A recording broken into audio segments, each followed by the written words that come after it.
Man, how's it going, man? Good. How are you? Man, just working, man. Just working.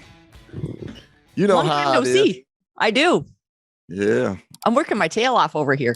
What's new with you? Oh, geez. A lot since last time we chatted. Yeah. I couldn't figure out how long ago it was. It was quite a while ago that you and I last visited because it was episode 88 and now we're on 115. So you've been moving. I have been moving. Yeah. I got sober since last time I talked to you. Sober? I thought you was already sober. No. I mean, I was sober when we were talking. I wasn't drunk when we were talking. You came to Florida, man. I missed you in Florida. I know. It ended up being a whirlwind trip. We were in St. Louis. Then we were in Orlando. Just flew into Orlando, then had to go all the way down to Sarasota. And so I was going to try to stop and see you on the way. But then I got to go Sarasota and then drive back to Orlando and fly back. And getting from Florida to Idaho. Yeah, that's not an easy task. Y'all drove or you flew? No, we flew. But even flying, it ends up being like a 15-hour day because you just can't get here with only one stop. It's just a nightmare. Boring. But yeah, I'm sorry I missed you. But I'm back in Florida again in a couple of months. So we'll definitely make it happen then. Because that time I'm actually going to fly in and out of Tampa. And so I won't be driving all the way from Orlando. Yeah, love to see you when you come out, man. That'd be great. Yeah. So I'm busy working. I'm totally in the middle of a rebrand, dismantling my online coaching business of EML. Okay. And just rebranding to just me. Yeah. I mean, just me. Everybody knows me anyway, and nobody really. They need to know who Eva is. Yeah. It's like EDL is like this is an entity. They need to know who you are. We listen for you. And the only people that the people that do business with me is because of me, not because of it being EML. And I'm working on my book. And so I was like, I can't do all these things and write a book at the same time. And so I felt really good. I just completely dismantled things. Man, I'm going to tell you, man, branding yourself it seems like an easy thing to do, but I guess it will be easy if we ask each other this a year from now, right? We didn't figure it out. We've overcome challenges. But I'm going through the same thing everybody knows me for who I am. Mm-hmm. I have the face and the voice down, branding wise.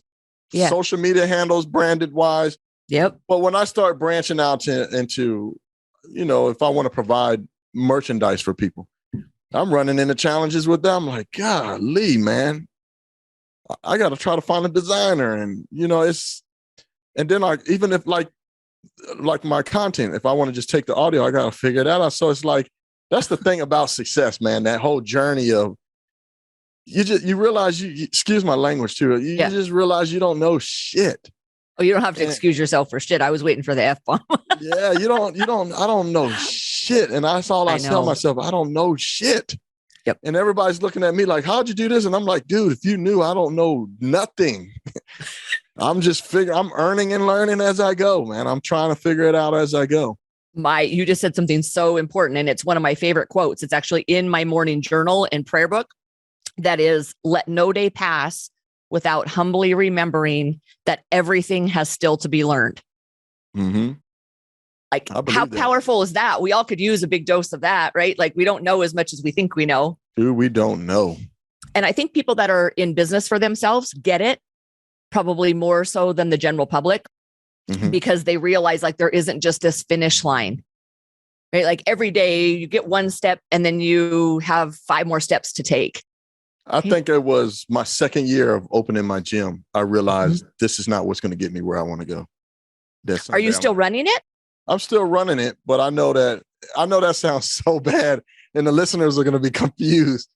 Literally almost 2 years in, I was like, I know I'm going to have to end up closing this. And I was booming, like killing it. And I knew this is not it. This is just a stepping stone to get me closer to where I want to go.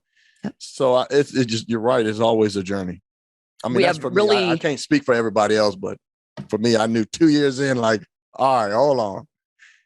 This brick and mortar. And, I said, okay, at some point I'm going to have to know how to transition. Yep. Right. So we have exactly the same path, right? Like started in the gym business when I first, that was my first like brick and mortar business, was my first business I ever owned. And again, super successful. And we were a CrossFit gym to start with, had 250 clients. Like that's a big CrossFit gym, right? Especially in Coeur d'Alene, Idaho. But this is a small community. And that was 15 years ago, right? Over 15 years ago. But then even when I had that and it was booming, I was like, I'm always slightly craving something a little bit more. And it's not that I live discontent, but it's just that I'm a high achiever. And I'm like, my life isn't just like, okay, find one thing you like to do and then just settle for it. So I dismantled that. At 250 clients. Financially, we were successful. And I took it down to 50 and did like an independent design model where we used the in-body scanner. We wrote everybody's individual program. It was like more of a boutique type facility. But even after owning that for about 5 years, I was like, I already was looking for the next thing. You know what's weird, Evie? It's like, as you grow, especially as an entrepreneur, you like, you get this vision and you go after it and it's your passion. And then the weirdest thing for me, I can at least speak for me. What I thought was my passion is not even my passion. Now I know what my passion is. And I just like, oh my God, if this is not it, I can only imagine what the next passion is going to be. Which now, I speak out and I use my voice, my commentary on politics and success and just life.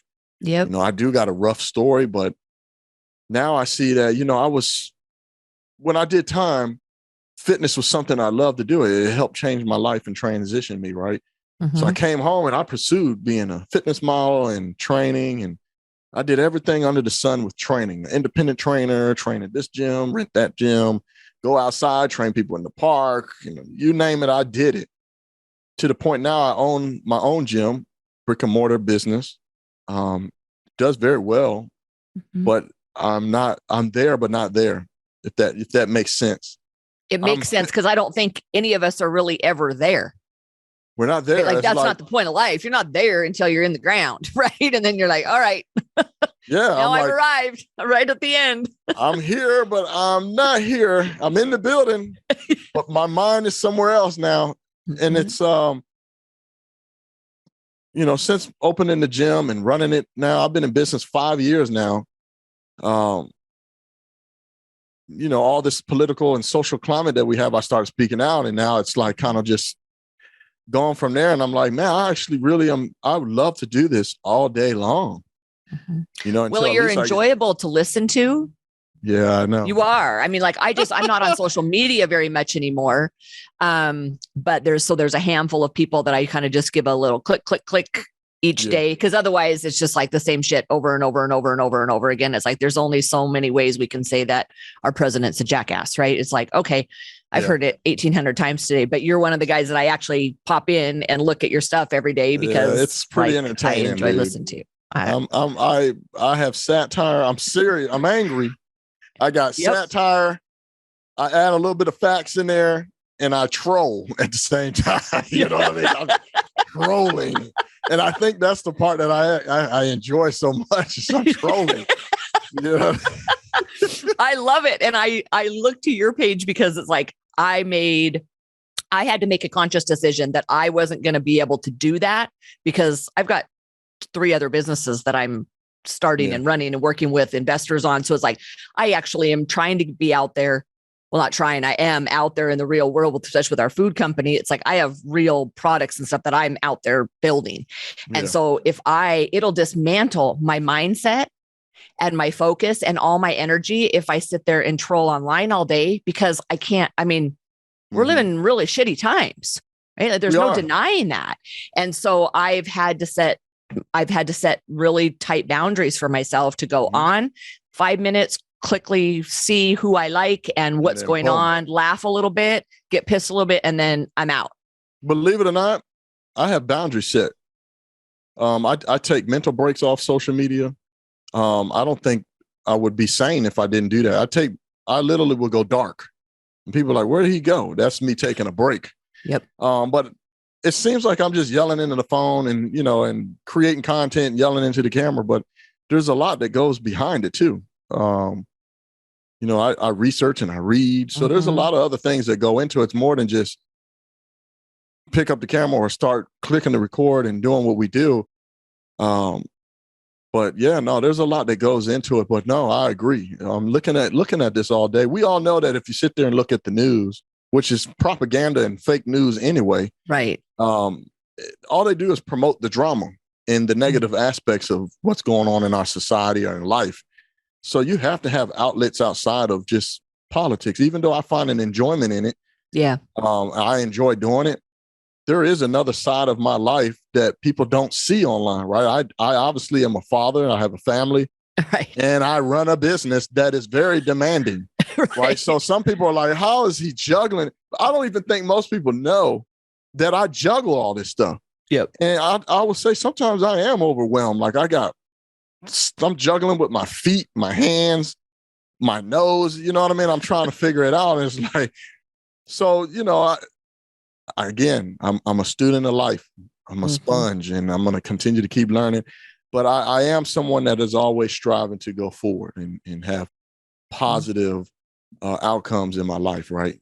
And I do understand that there's pitfalls in your life too, right? There's times where we fail, right? And in our society, Evie, that people are afraid to fail. People are afraid of everything. They're scared to do everything. They're afraid of their own shadows. Shit. They're scared to do everything. And it's like, man, you cannot be afraid to do anything.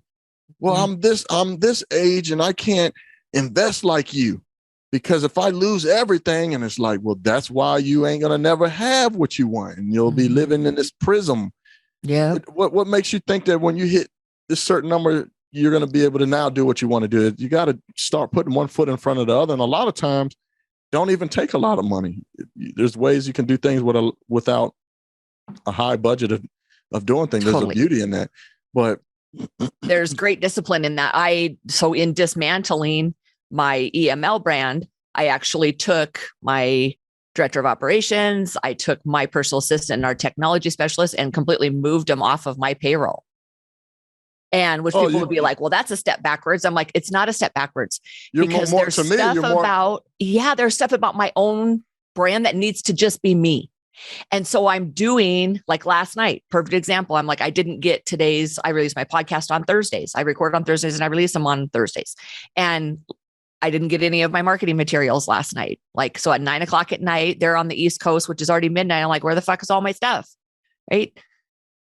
This morning, got up at 5:00 and I was the one downloading all the stuff. I was the one putting it onto YouTube. Like, people don't realize that. And as irritated as I was, there's something gratifying about having no work be kind of below your pay grade, right? Like, it all just has to get done. And there's something exhilarating and grounding about doing a lot of hard, gritty work for yourself.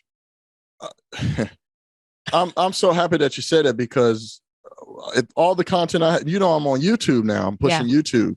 Yep. I do everything, but I have an independent mindset now, right? Because I've done business with different businesses.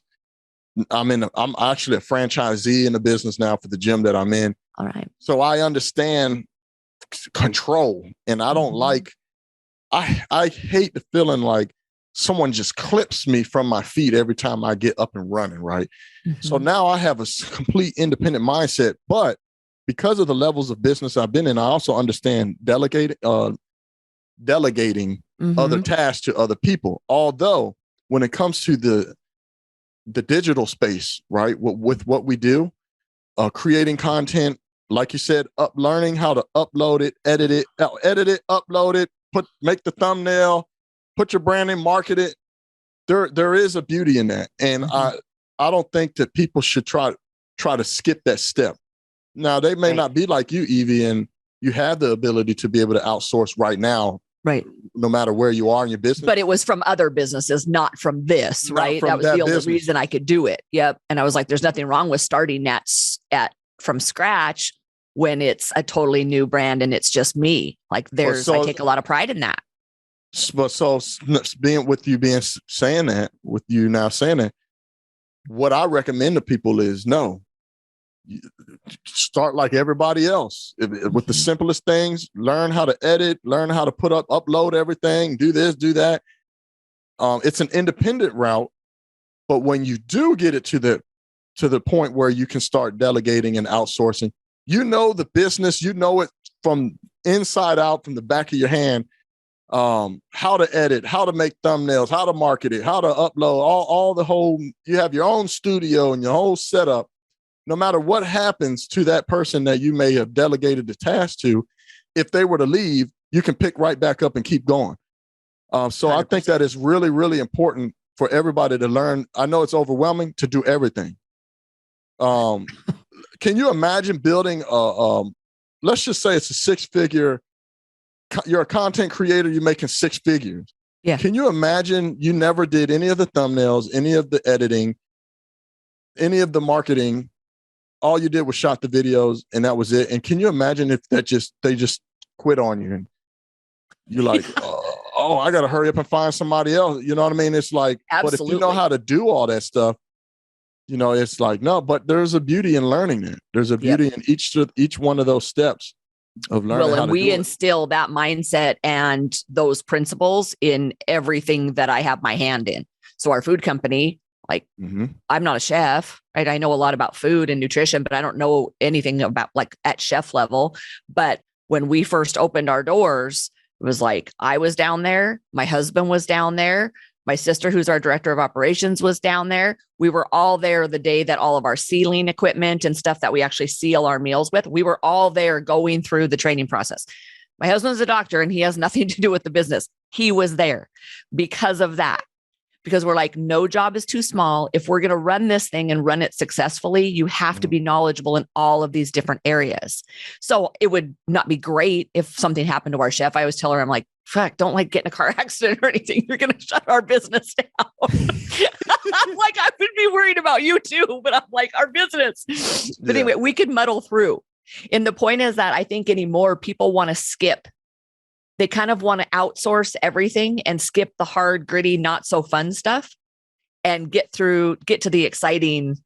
People do it in fitness, right? Like when they want to lose weight, they want to do something. They want to intermittent fast. They want to count their macros. They want to do something kind of sexy and cool instead of like, okay, well, get enough sleep, get sunshine, make it to the gym every day, right? Like the boring stuff, nobody wants to do. Like I had a lady that came in and worked out and she kind of was like, still drank and did a lot of stuff that would prohibit her from what she's trying to do.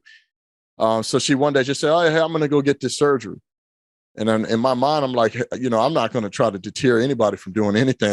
At this point, it ain't going to matter what I say anyway. Right. You don't want to do what you want to do. She went out and got the surgery and now she's in the gym hard because she got the surgery. And I'm like, that's great. Okay, cool. She's in it. But I questioned, did she ever change the habits that need to change? Did she ever get the food habits right? The disciplines in the other areas of life that are going to help her maintain now what the surgery was able to put her at while exercising, right? So there is a beauty. There is a beauty in the process. And then I always say this too, Eve. You don't want to get anything out of season. You know what I mean? Life has seasons. You don't want to get it out of season. That season of you trying to figure it out, it's molding you. It's preparing you for the next step. Totally. So you got to know each step of the way. As you that grit, you got to get into the grit. So I embrace it now. It's actually stimulating that I got to try to figure this out. It keeps me up at night, and I'm like, okay, I have this whole this studio built out, and I look back. We got old pictures of looking back on what my studio used to look like, and you would be like, "Oh my God, Craig, what were you doing?" I love it. So now it's like, wow, yours is so state of the art. I'm never going to be able to get there. And I'm like, dude, you have no idea. I started with like the worst camera. You know what I mean? Yeah, everybody wants to jump to the fancy equipment, right? The best sound system is like, okay, well, you know what? You actually just have to like turn on a camera, just your iPhone, and learn how to not sound like a total reject in front of a camera, right? Like start with that. You know what else? Your camera's not going to help that shit. You know what else? For the people that's listening, for the people that's listening or they watch your show, people don't realize it looks like it's so simple. People don't realize just looking into a camera and just speaking or putting your thoughts together, or whether it's instructional, whatever that is, they don't understand how difficult that is. And being precise with your words, and right. It's like, even just from everything going on up here until it actually comes out. My girlfriend and I, who's on my show regularly, we do a series that's called Raw Sugar, which is great. And she's like my soul sister. And we were just talking about this. She's like, every time, like we're inseparable. I've known her for years, right? There isn't a thing this woman doesn't know about me, and vice versa. But she's like, every single time I get up on Saturday to have to come down here, I'm like, I'm going to fucking cancel. Like, I don't want to have to do it. I'm going to sound like an idiot, right? That's have funny. That, right? Like when I'm waiting for someone to come on to Zoom, I'm kind of like, maybe they won't show up today. And then I could just like not have to do the work to have this conversation. It's not easy, right? Not easy at all. It takes work. I'll say this. I'm obviously well beyond this hump. Most people, when they're getting started, if we're just talking about the digital space, like podcasting, YouTube channels, content, other types of content, it's one thing to set up, right? Let me give them the stages, Evie, because this is important. It's one thing to set up. The setup is the camera, the mic, the phone, the earphones, the lighting. Oh, your green screen don't work because of the lighting. Oh, I don't have the right green screen. So it's one thing to set up. Then you get the setup. Now it's time to create the content. Now you got to look into a camera where there's nobody else around to speak to. You got to have a conversation with literally a camera. Yeah. If nobody's on the other side of the camera, you just know that possibly your content just could go nuts. Hundreds of thousands of people might see this over time, right? Yeah. So it's like, now, you said a word wrong. Are you going to stop this whole thing and start all over? You mispronounced something, right? Yep. So it's like, up to the point now, Evie, I'll mispronounce something. I don't even care. I just roll with it, man. Like, I'm not redoing this I shit. don't care. So it's like, all right, now you've created content, which is very hard hump to get over. Now you got to edit. Now you got to make this. And I'm not saying that to try to veer anybody else that wants to do this. It is an amazing thing. It's fun. I love the communities I'm sure you do too, the communities you're able to build. Yep. I love my people. You impact your people. So it's like, it's worth it in the end if it's something you really want to do. So I encourage people to do it. But I think like anything else, it's a process. Yeah. And it's just a metaphor for kind of anything in life, right? You're going to have to feel uncomfortable about it. There's going to be a lot of hard work that you don't really feel like doing. That's not very exciting, that nobody's going to see behind the scenes, right? Just like how we conduct our lives. Like, my life is actually quite boring. Like, the parts that people get to see are like, oh man, I travel a lot. I'm running businesses. I have great conversations with people I never knew a year ago. And all of that is fun and exciting. But the vast majority of my life consists of a lot of reading, going to bed at 9 o'clock at night because I'm getting older. Like, I need my sleep, right? Yeah. Being very scheduled and routine, eating a lot of the same things day after day, because that's how I maintain my weight and my health, right? It's not exciting stuff. So boring. So it's not just if you're in the digital world or in the space that you and I are sharing now, it's in every business aspect of your life. And I think that we're missing that. And that's what's causing a lot of these rippling effects of, we can talk politics too. It's like, we have so many political things that really, like, I don't even know where to start with that. I was like, what world problems are we going to solve today, Craig? Because there's a lot of them. We could just pick one. But my goal at this point in all of this is I can't solve the world's problems. Right? I have to kind of narrow down one topic. And I've spent a lot of time figuring out, like, okay, where is my place in all of this? Where can I provide some solutions? And it comes into my my unwavering belief of personal responsibility and personal accountability. Yeah. Right? Doing the hard work behind the scenes And most people aren't doing that in their life. So we can't expect that they're going to do it in politics or in all of these other issues that are plaguing us, in transgender athletes competing against women and destroying women's sports, right? It's like people losing their jobs over vaccines, like you name it, right? Like the list is a mile long. But I can kind of understand that people aren't doing anything, because I've been seeing a lot of people not even taking responsibility for their own life for a really long time. Yeah. So like, we're going to expect them to stand up in a political arena? Well, that's not going to happen. Nope. So what can I do? Help people take more responsibility within their own life. Yeah. If you ever listen to Jim Rohn, they once asked him, hey, what do you think? I guess it was something political. Or the economy and whatnot, right? It was centered around politics and the economy. Jim Rohn, what do you think is going to be in the next 10 years? And he says, I got the answer. What the next 10 years is going to look like. And everybody leaned in and they had their paperwork. He says, it's going to look like about what the last 10 years look like.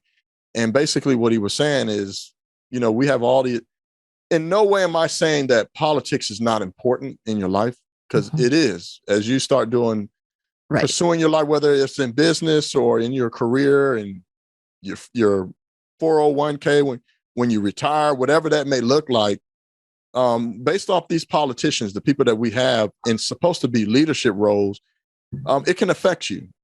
So I'm not going to say to completely tune yourself out. You should be aware of the country that you live in and what's going on, but you still need to be focusing on what you need to do as an individual, right? Like you said, personal responsibility, accountability on your own self, right? When you become an adult, you don't have your mother and father there to check up behind you to make sure you're doing your homework, doing what you're supposed to do. There's no more principals and teachers making sure you're doing what you're supposed to do. So there has to be something in you that makes you say, I need to do what I got to do. Get up off the couch, whatever that may be. Spend more time with my kid, whatever that looks like. It has to be in you to do that. No one's going to come along to save you and try to get you to do what you already know inside to do. So, your personal philosophy, your mantra, what you live by, your mission statement of how you live and how you're going to carry out your day-to-day life, right? Are you just going to go to work, come home, eat junk, boost your triglycerides up, sit on the couch all damn day, not do nothing, don't work out, just watch TV all day or look at politics all day, and you didn't do shit else with the rest of your day. And that's pretty much your routine. And then one day you look up 30 years later, you're 50 pounds overweight. You didn't really do shit with your life. Yeah, you work, maybe you save some money, or you just feel empty, right? Whatever that may look like. Some people, they do it and they live a good life and they're happy with that, right? They live for the weekend. But if you want to be someone that has purpose, or if you feel like you really did something that you always wanted to do in your life, which is very fulfilling, you're going to have to get up off your stuff and you got to make yourself do the things that you need to do on a day-to-day basis. Absolutely. And it's especially if you're a parent, because your kids are watching you. I always tell people, leadership, everything rises and falls on leadership. Everything does. And you got kids that are watching you, especially if you're a parent. Totally. They're watching you. It's up to you to create the legacy for them. So I don't think I know about your kids. Do you have one? How many kids do you have? Oh man, I got 3. I got I didn't know that. 2 by default and one my biological son, but I got 3. One is a 13-year-old girl and she is a complete tyrant. So let me tell y'all, man, 13-year-old girls are pure tyranny. I get it. My daughter's 15. I'm just like, I'm still in the thick of that shit. Dude, I digress with that. It drives me insane. But I got a 13-year-old and she is she's full of tyranny. I got a 10-year-old boy and then an 8-year-old boy. See, they're young, but I know I'm going to have issues with them when they get a little bit older. Oh, yeah. 16, 17. Yeah. That's when we start bugging out. But for the girls, they start bugging out around 12, 13, 14. Jesus. Yeah, I know. I'm like, are you schizophrenic? Yeah. She can be like, They can be hot be and smiling cold. when I pick her up, and she gets in the car, and it's like she turns into Satan. And I'm like, all I did was ask you how your day was. Okay. And so now I'm like, I've got the rules. Like, well, if you don't have anything pleasant, that's fine. If you had a bad day, cool. You want to share it with me? Cool. I'm here.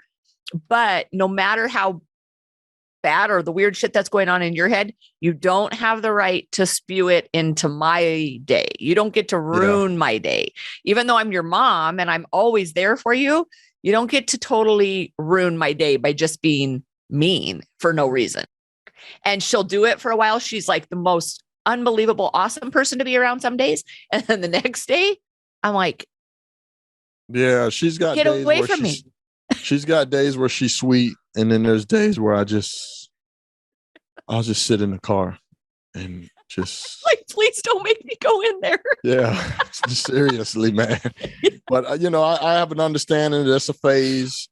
I hope it phases out soon, man. But yeah. I gotta love there was a time period where I would sit downstairs and like have my coffee and try to just prolong the morning as long as I could without having to go get her up, because I was like, I just know as soon as I walk upstairs, my day's just going to go to total shit. And so I'm like, just savor these next couple of minutes that I have in peace before I wake the dragon. I know that's right, man. Parenting is tough, man. It is. It's tough. But being a leader is hard. And as a parent, that's really what you are, right? You're just leading those young, undeveloped minds and little souls into the humans that you hope they become. That's best for them, right? Just like we do with our own life. Like we're the leader of our own life. When you said nobody's going to get there and parent you or be your principal or a teacher to guide you, I think a lot of adults spend so much of their time in their life wasting away thinking someone's coming to save them. Like no one's going to do it for you. And it kind of sucks that no one told you that when you were young, right? It was like, oh, well, you're going to have to parent yourself someday. Yeah, nobody's coming to save you. No, whatsoever. Nobody's coming to save you.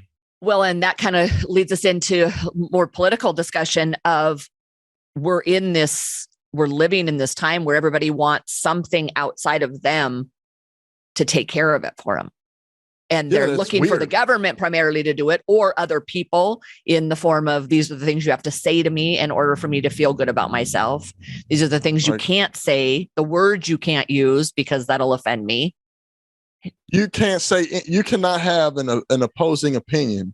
No. With this generation, you can't be opposed to how they think, or you offended them and you're a misogynist, a racist, a white supremacist. I mean, you name it, I can list them. Yep. The moment that you disagree or you have a different type of thinking outside of the way that they think, you're all these isms and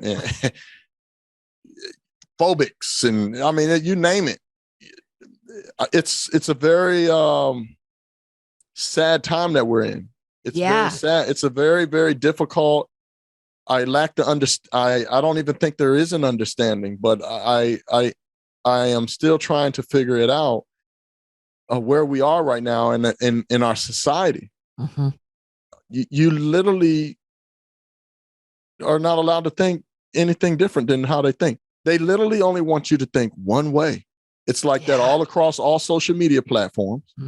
You're not right now we have it's Women's History Month, right? And I mean the disrespect is at an all-time high.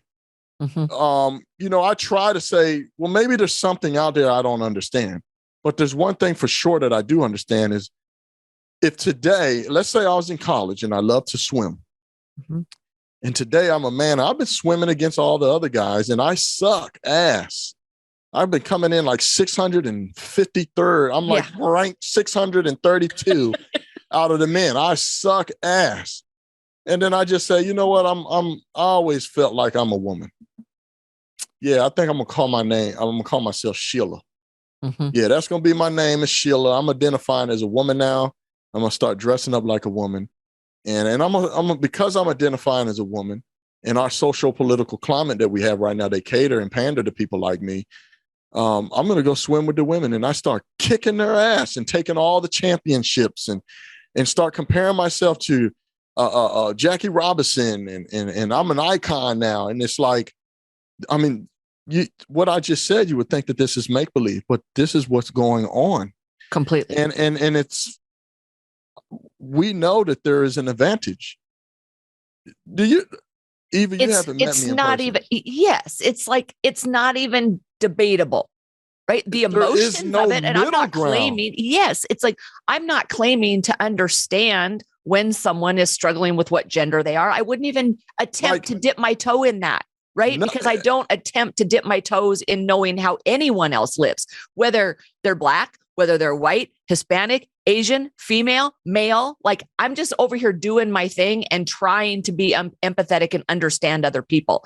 But you don't get to just deny facts, like, in order to pretend like something's true in an attempt to. They are denying it. They're completely denying it. And it's like, it makes me insane. I'm not going to play around. I'm not going to play along in this make-believe world. No, me either. I seen on, I think it's Jubilee.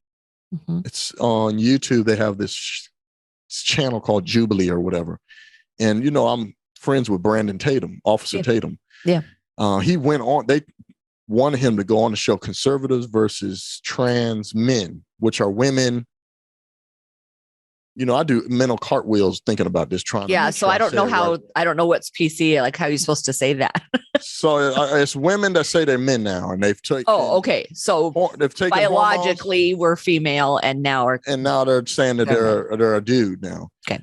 I'm not talking about, they have full on beards. I mean, I don't know, they've taken testosterone pills or whatever, right? And it was very interesting to listen to them. It opened up my eyes and mind to, there's a whole, and it's a very small percentage of them in our society that mentally they feel that they are whatever they want to say that they are, right? And just like you just said, I'm not here to try to refute what you think or you feel in your head. Who am I to ever try to figure that out? Right. But the part that is undeniable is, no matter how much, let's say you say you're a man now. No matter how much you tell me that you're a man, I know through my biological DNA, all the way to the fibers of my bones, no matter what you do, how many pills you take and surgeries, whatever, you are not going to be, you just weren't you weren't born with the capabilities that I have as a man, as far as strength. No, because it comes down to, like, if you were born female, you have 2X chromosome. That's it. You don't get the Y. The Y does different things than the X. Like, it really is that basic. There is nothing that you can say or do that will convince me or change me otherwise. It's just the truth. And vice versa. A guy now saying that he is a woman is like, no, dude. Like, no, you will never be able to carry a child for 9 months in your belly and go through that travailing process, that painful process of giving new life. You just, it's not possible. So it's like, but this is the world. And I want the viewers to understand, it's not, I don't hate anybody. I don't wish any ill will. I don't wish for anybody to be discriminated on or to be harmed in no way. I'm just stating how I feel and what I know to be true, no matter what. Well, you know what's crazy is that you even have to give that disclaimer as if you are gonna, right? You do nowadays, because otherwise you're considered a hater. But it's like the fact that you can't point out biological facts. There's no judgment on it. It's just like, here's the way it works, right? Like, the sun actually does come up every morning. That's kind of the way it works. You're telling me that you're full of hate because you're going to point those things out. I'm over it. I've kind of gotten even over giving a disclaimer. I'm like, if I have to tell you that I'm not a hater after all of the wonderful, beautiful things I do in my life for other people, living by example, working my ass off, let me clarify honest, that. I'm like, let me clarify. You think I'm a hater? let me tell you. Let me clarify the disclaimer. The disclaimer was for your show. Oh No, people already know that. I'm respecting your show. I'm like, let me give this disclaimer. I do not want to mess up Evie's platform. Let me give her the disclaimer. You won't. I do that plenty good on my own. For me, there is no middle ground, man. You know what I mean? I get it. You know what I mean? So we live in a weird time. Very weird time. Not just with the people trying to identify as a paperclip.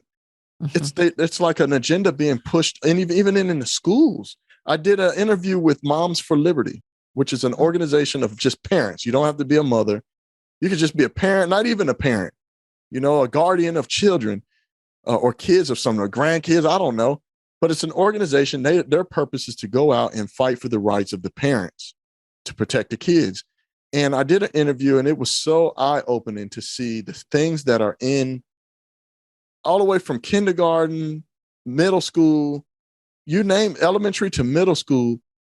It's like, why would you have these type of books? Very explicit book. Here's the oxymoron to it. I have to blur out the books that they found. I went over them in the interview. I had to blur them out in order to put them on YouTube. But they're in the school. But it's in the school. Which is why I live in Florida. I'm a Floridian. Yeah. Ron DeSantis just passed the bill that they ran around saying the Don't Say Gay bill, when it's not that whatsoever. That's not what it is. It doesn't say that whatsoever. All it did was put the rights back into the parents' hand as far as K through 3, kindergarten to 3rd grade. And honestly, I don't think it should have stopped at 3rd grade. No, because that's still too young, if you ask me. Can you imagine? I'm like, at any age, like, get out of my daughter's education when it comes to personal issues like that. I'm telling you. And for all the bleeding hearts of, well, you know what? There's all these kids that that are struggling. They don't have parents to turn to. Okay, that's fine. But that's the very, very, very, very slim minority.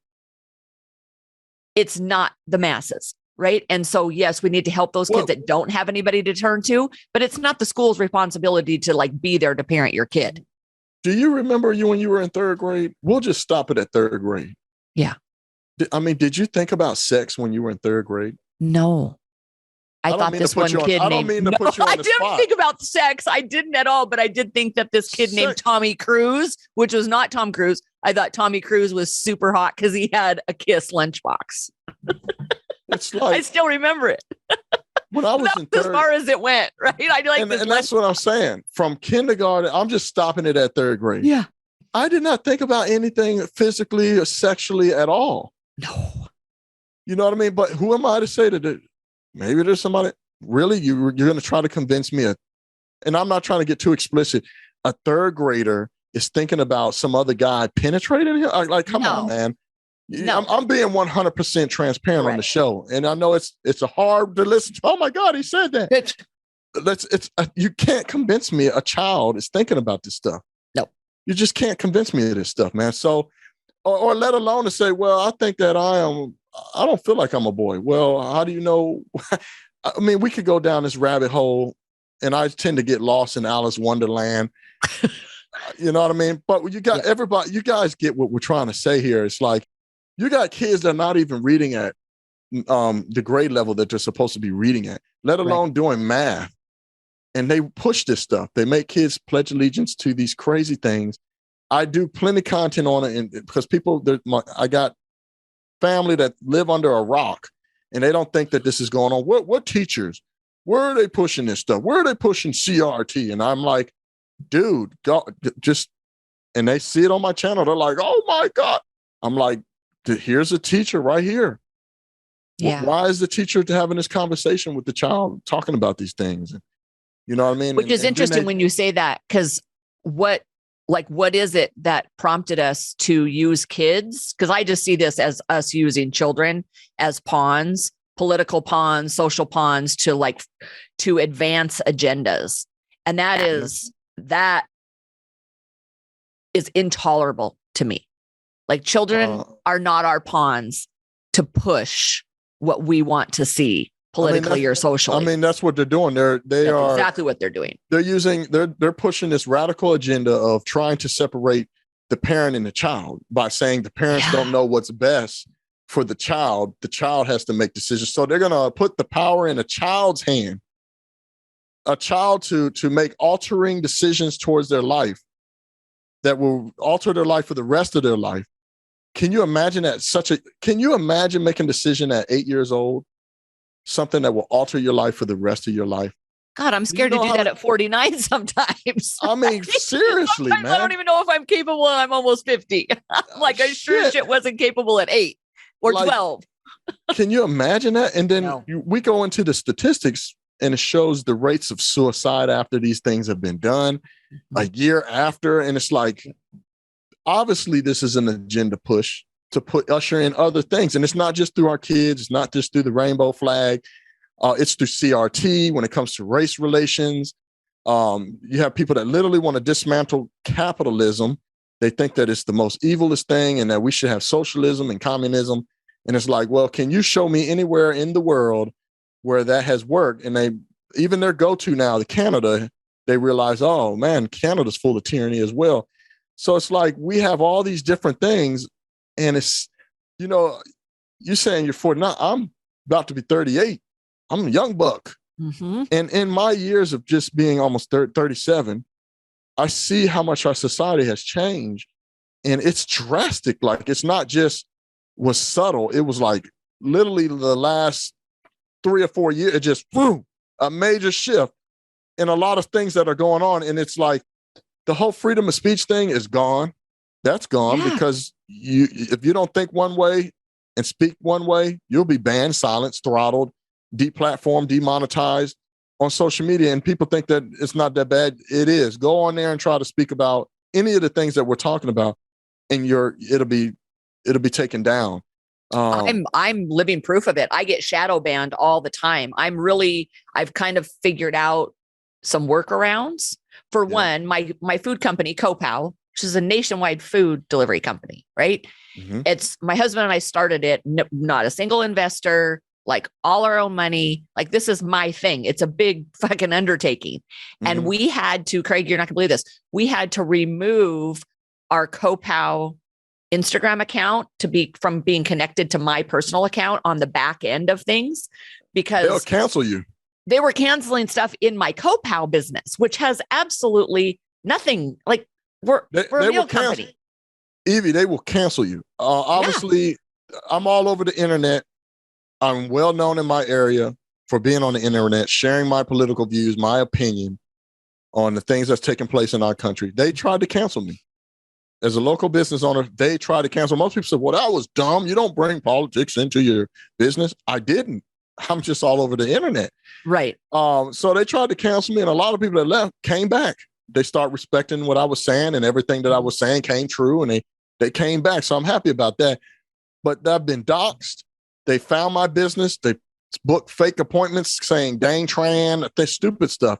Really? They spam my business with 1-star reviews. Oh, dude, I've been canceled. Facebook canceled me when it comes to my advertising dollars for my business. It goes nowhere. We're talking about hundreds of thousands. No, I won't say hundreds of thousands. We're talking about tens of thousands of dollars that I've spent over the years. Yeah. It just, ever since I started speaking out, it falls on nothing. So now I have to advertise through one way. And even then it's, so I truly believe that, and this is my theory, that they have not only demonetized me on Facebook, but they have throttled my advertisement as well to my personal business. So they are intolerable. The level of pettiness that these people have gone, it's very concerning. Well, what do you think about this argument that people make? They were like, well, yeah, it is what it is because they're private businesses. And if you believe that people have the right to do whatever they can within private business, then suck it up. Well, so I have different approaches to that. I do agree. It is a private company. They set their standards and rules of what they want. The problem with social media has now become like a bus or an airplane, a transit, like a train where the public uses it to not only communicate, but to also do business. So it's like, because I'm a conservative, I don't want government involved in anything. Some people say we need regulation. It needs to be regulated. But then when you do that, who's regulating it? Is it the same people that are now banning us anyway because of what we said, and we still see the bias? Mm-hmm. So I'm a little bit in the air with it. But what I will say is, because they say it's a private business, if we remember what the civil rights was about, was private-owned businesses can't discriminate on people based off of color. Correct. So what difference does it make whether this is an online private business? It clearly shows that there is a bias. And this time it's not color. There's a bias towards, if you are a conservative or Christian, or not even that, anything that goes against their agenda. What it happens to be that day, right? Because it's switching all the time. All the time. With Ukraine, now we're actually supposed to support the U.S. entering wars. Well, wait a minute. If you're a liberal, I thought you didn't really want to get involved in other people's business. It's you don't like war. It's a contradiction. There's such a living contradiction. First it was the black squares, all Black Lives Matter, black squares everywhere. I guess they traded that in. It's Ukraine squares now. Put the Ukraine flag. We're supposed to be liberals and progressives, which they don't like war. They're supposed to be Woodstock, out there dancing around, smoking weed and having a good time listening to hippie music, saying that they want peace and harmony and no wars. But now instead of black squares, it's Ukraine squares for the Ukraine flag. We need to support Ukraine. And yeah, we should go in there and help fight. And let's send some people over there to fight for Ukraine. It's such a living contradiction. We know what's going on. This is just politics at its best. Mm-hmm. They are trying to money launder money through wars, man. This is why they love wars. It's an easy way for them to launder money through these daggone wars, man. There is no reason we need to send billions of dollars over there to Ukraine. Well, and I'm kind of hoping that when we're living with the inflation that we're living with, and people have suffered unbearably over the last several years, losing businesses, losing their job, their kids not being able to be in school. Now gas prices are through the roof. People can't, like my own mother, she's 81 years old, still can drive wherever she wants. She's not going to her high school reunion, which my mom was 81 and going to go to her high school reunion, which is just fucking great, right? She can't, that's awesome. She can't go this summer because she can't afford the gas to drive down there. Right. So when you've got people in those positions, now they hear that we're going to give, what was the latest number, $800 million more to the Ukraine. Right. And they're like, wait a minute. Yeah. They're like, whoa, wait a minute. I got $1,400 when you asked me to stay home for 2 years. Right? You thought that was free money, huh? Yeah. They thought that was free money. I'm hoping that, because like what you said, everything is moving so fast that's what scares me. So like, that's a scary pace, how quickly things have disintegrated. We're on a bad path and it's happening too quickly for me, but I'm hoping, and there's some little piece of hope for me, that because things are going this fast and now it's becoming so blatant, Biden comes out the other day and says on camera, is like, well, there needs to be a new world order. It's like, did he actually just say that? Like things that we've all been fucking conspiracy theorizing over forever, right? He's such They're a dementia moving so fast that I'm hoping that wakes even more people up. Are you seeing it? Do you have any hope that people are waking up, or you're like, no, they're still just completely lost? There is some there is some lost souls out there, man. They're actually defending and saying, no, the reason why our economy is the way it is right now is not because of Biden. It's because of Russia. It's literally, they sound like Biden, little mini Biden. So I don't know, man. We will see come election time, which will be very interesting. Mm-hmm. I don't know, Evie, man. Just keep up the fight, man. You know it. Keep doing what you do, man. Yep. I pray for everybody, man. You know, pray for me too. I'm a work in progress, but of course, geez, interesting times. So before we disconnect here, I want to do what I asked you last time. I always ask every one of my guests to share a truth with us. That's something that you're living or experiencing right now that could help other people accept and embrace a little more truth in their life. Something that I'm going through right now is I feel like I'm going through it again. And so I realize this is something that's going to continue to happen. I think last time I mentioned it, you know, life and business is like the trading seasons. Mm-hmm. the changing seasons. I'm sorry. You got winter, spring, summers, and falls, right? And right now, currently in my life, I am in the midst of transition. And sometimes that transition can be tough. It can be hard, and it's dark. You don't know what's to come. But you just know you got to keep going. Even if you don't see any light at the end of the tunnel, you have to just keep going. So I am in a very unknown space in my life right now. So I just try to encourage those that may be going through the same thing, even through unknown spaces and you don't really know what's next. Try to live in the moment and just continue to do what you know is important, right? Exercise, try to clear your mind, do the tasks that you need to do, and just keep putting one foot in front of the other. So that's kind of what I'm going through right now. I have a lot to think about, and we'll see what the future brings. Love it.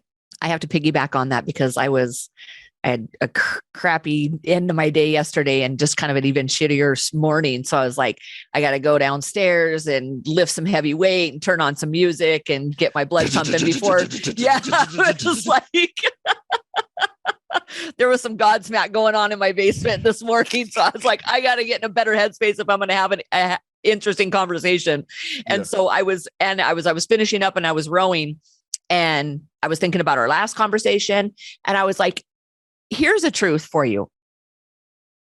And this conversation is a living example of it, that you need to be out there having conversations with unlikely people.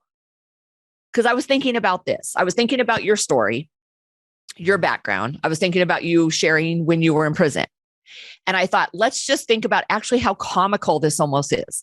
Would you have thought, you know where I'm going, when you were in jail, would you have thought, fast forward, no, how many years you would be having a conversation with some middle-aged white woman from Idaho? And I literally have made my morning. I was like, okay, I'm getting in the shower. I feel good. I'm ready to dig into this. That's pretty remarkable. Right. And the same goes for me. Right. Like, would I have thought that I would have been having this conversation 10 years ago? Of course not. But being open to the unexpected and unknowns and embracing other people that you may like, why would we even have this conversation? You get to know one person. Like I met you through Andy.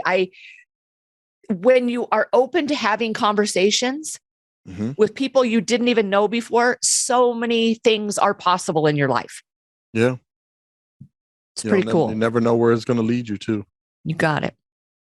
Cool. So, all right. Well, next time I'm in Florida, we're going to get to actually do this in person. Yeah, for sure. Maybe even get a drink. You got it. Oh, love it. That is hilarious.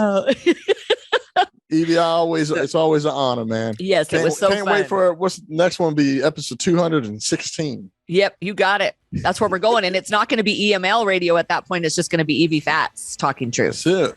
Yep, you got it. Brandon, we listen to you. You got it. Thanks so much. Absolutely. We'll see you soon. All right now. Bye-bye.